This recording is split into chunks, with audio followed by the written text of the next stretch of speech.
पढ़ाई किए हुए हैं।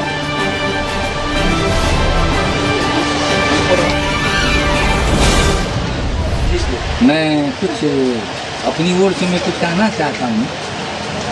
शिक्षा मानव को अंधकार से वास्तविक शिक्षा वही है जिससे मानव को चातुर्दिक विकास के साथ सर्वांगीण विकास है। आर.एन. टैगोर ने शिक्षा के संबंध में कहा है, bye education I mean physical, mental and spiritual development of a human. शिक्षा वह साधन है, वह माध्यम है जिससे मानव को शारीरिक, मानसिक और आध्यात्मिक विकास होता है। वही वास्तविक शिक्षा है। शिक्षा के संबंध में कहा है, शिक्षा को दूसरे शब्द में हम विद्या कहते हैं। विद्वान ने कहा है, उत्तम विद्या लीजिए यद्यपि नीच कोई हो, बड़े अपावन छोर में कंचन तजो। बाबा से जो देखे आपने कितना महत्वपूर्ण बातें बोले हैं। अगर इस बातें को गहराई से लिया जाए तो जीवन के हर पहलू को जो है आसान कर दिया जाएगा। जो बच्चे आजकल पढ़ाई छोड़कर शहर चले जाते हैं, जो बालिका नहीं, लड़कियां सब नहीं पढ़ पाती है, तो जरा उन शिक्षा के महत्व को जानिए। और बाबा जो अपने बातें को और रखेंगे कुछ और बोलिए। शिक्षा ही वह साधन है जो मानव को जीवन में आगे बढ़ने का अवसर देता है, मौका देता है।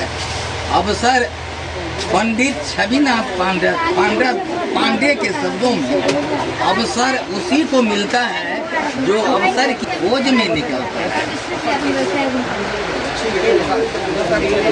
विद्या धन उद्यम बिना कहे जो पावे कौन, बिना दुलावे ना डोले जो पंथा का कौन। दादाजी आपका नाम क्या हुआ? हमारा नाम हुआ राम बहादुर यादव। आपका घर? ब्रांड है। घर बड़ा है। बड़ा है। यहाँ पे किस काम से आए थे आप? हम आए थे पुस्तक खरीदने के माध्यम से आए थे। तो आपका जो है जो बच्चे आपका बच्चा जो है पोता पोती के लिए आप ले जा रहे हैं बुक सब? हाँ, तो ले जाएंगे। बच्चों से पढ़ता है, घर में तो लेना ही पड़ता है ना जी। तो समाज में जो बहुत सारे ऐसे दादाजी सब है जो बच्चे के प्रति जो है जागरूक नहीं है, उनको लिए आप क्या कहेंगे? उनके लिए हम कहेंगे शिक्षा प्राप्त करो, शिक्षा को सही से पढ़ो, सही से अपना काम करो, बड़ों को आदर करो।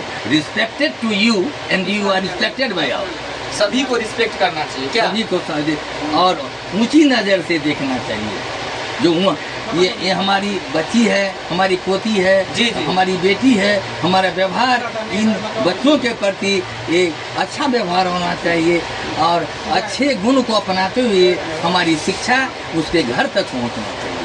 आजकल जो लड़कियां सब जो कहती है कि हमको पढ़ाई नहीं करने दिया जा रहा है, या पेरेंट्स सब कहता है लड़की हो तुम पढ़ के क्या करोगी, तो इस पे आप क्या कहना चाहेंगे? इस पर हम वही कहेंगे, हमारा जो संविधान है, भारत देश का जो संविधान है, उस संविधान में हमारे देश की जो महिला है उनको 50% आधा अधिक क्या है नौकरी में उसे सहायता दी गई है। उसकी मान्यता है, सारी व्यवस्था है, सरकार की ओर से उसे निःशुल्क पढ़ाई होती है। और जो छात्रा स्नातक परीक्षोत्तीर्ण हो जाती है, सरकार की ओर से उसे 50,000 रुपये अनुदान के रूप में मिलता है। यदि वो बच्चियाँ यदि नहीं पढ़ेगी उसे नहीं मिलेगा। पढ़ना सबों के लिए जरूरी है। कहाँ भी गया है, family is the best school of a infant. जी, ये जो लड़का सब जो कहता है कि हमको पढ़ाई के लिए सुविधा नहीं है, शहर जाएंगे पैसा कमाएंगे, तो ये क्या पढ़ाई छोड़कर जो शहर जाता है, क्या यह सही काम कर रहा है कि गलत कर रहा है? पढ़ाई छोड़ करके शहर की ओर जाता है कि परिवार की जो आर्थिक जो स्थिति है ना, आर्थिक स्थिति के अनुकूल ही काम करना पड़ता है। जी, अगर जो बच्चा समस्याओं के साथ जो पढ़ रहा है, क्या वह सही कर रहा है या आर्थिक स्थिति देखकर उसे शहर चले जाना चाहिए? लड़का जो पढ़ रहा है, पढ़ाई के प्रति उसे अभिरुचि है, उसे पढ़ना चाहिए। और हमारे अभिभावक को यह चाहिए उसे अधिक से अधिक अपनी ओर से, अपनी समाज की ओर से, अपने कुटुंब की ओर से सहायता लेकर के उसे पढ़ना चाहिए और हमेशा आगे की ओर बढ़ना।